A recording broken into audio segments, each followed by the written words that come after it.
السلام علیکم. اپنے پروگرام پامبڑ پوسا کے ساتھ حاضر ہیں. بات کرتے ہیں دلشاد صاحب سے. اچھا سر, یہ اعلیٰ عدلیہ ڈکٹیٹرز کو تو آئینی تحفظ بھی دیتی ہے, ان کو فیسیلیٹیٹ بھی کرتی ہے. جب جمہوری دور آتا ہے تو عدلیہ اور حکومت کے درمیان ٹکراؤ پیدا ہو جاتا ہے. اس کی کیا وجہ ہے؟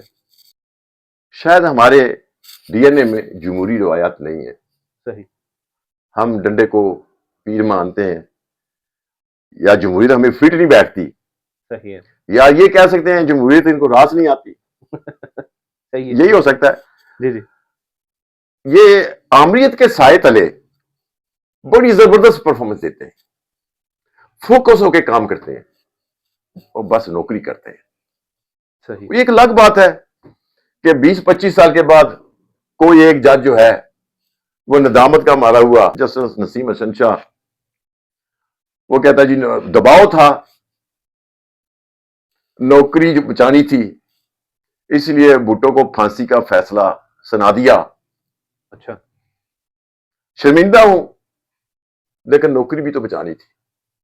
صحیح. اب یہ حال ہے, آمریت کے دور میں ایسا ہوتا ہے. جمہوری دور آتا ہے تو یہ جیسے برسات میں مینڈک اچھلنا کودنا شروع ہو جاتے ہیں نا, بالکل.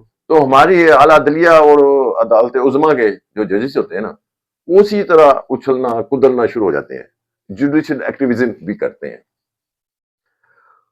اس کی وجہ سے یہ ٹکراؤ جو ہے حکومت اور عدلیہ کے درمیان ہوتا ہے, اور حکومتوں خام خواہ خط نہیں لکھا, منتخب وزیر اعظم کو نااہل قرار دے دیا, پاناما میں سے کاما نکالا, وزیر اعظم نااہل قرار دیا. یہ حق تو ان کے پاس نہیں ہے, یہ تو پارلیمنٹ کے پاس ہے. پارلیمنٹ جس کو عدم اعتماد کر کے جیسے عمران خان کو نکالا ہے ان کو بھی نکال سکتی ہے.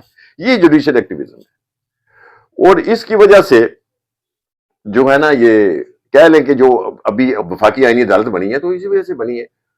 لیکن ایک چیز جو میں نے شروع میں کہہ دیا نا کہ ہمارے شاید ڈی این اے میں جمہوری روایات نہیں ہے, اس کا حقیقت سے بڑا تعلق ہے. کہ یہ عدالت عظمیٰ جو ہے یا ان کے ججز جو ہیں, ان کے جتنے فیصلے ہوتے ہیں پھر کسی کے اشارے پر ہوتے ہیں, طاقت کے اشارے پہ ہوتے ہیں. اس لیے کہ وہ اس کو مانتے ہیں, اس کے دور میں بڑی زبردست پرفارمنس کرتے ہیں, کام کرتے ہیں. تو ان کے اندر جو ڈی این اے میں وہ آمریت زیادہ ہے, اس لیے ان کو جو ہے راس نہیں آتی جمہوریت. بالکل.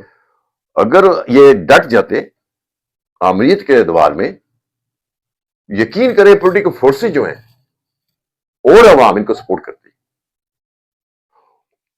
ڈٹ جاتے, کسی کو آئینی تحفظ نہ دیتے, کسی ڈکٹیٹر کو کسی کو آئین میں ترمیم کا اختیار نہ دیتے. ان کا یہ کردار ایسا سنہری لفظوں میں لکھا جاتا, اور پاکستان میں جو توڑ پھوڑ اس وقت ہے نا, سیاسی توڑ پھوڑ اور کاڑ بچاڑ حکومتوں کی, یہ کبھی نہ ہوتی.